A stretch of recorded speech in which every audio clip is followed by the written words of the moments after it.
Mga langga, gagawa tayo ng light dinner, o 'di ba? Tamang-tama mga langga, naggawa na pala ako dito ng 1 onions, then tomatoes. Nasa inyo na yun kung ilang tomatoes ang gagamitin nyo.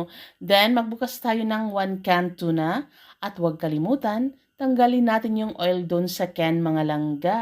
Palitan natin ng 1 lemon, squeeze 1 lemon lang ha. Then huwag kalimutan mga langga, timplahan din natin ng konting salt, pepper at cumin. Then pagkatapos, lagyan din natin ng konting oil.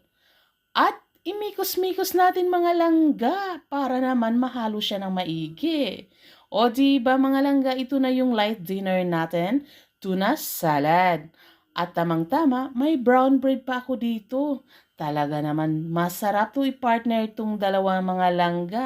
So ano pa ang inaantay nyo mga langga? Ito na yung dinner ko. Samahan nyo ako mga langga. Kainan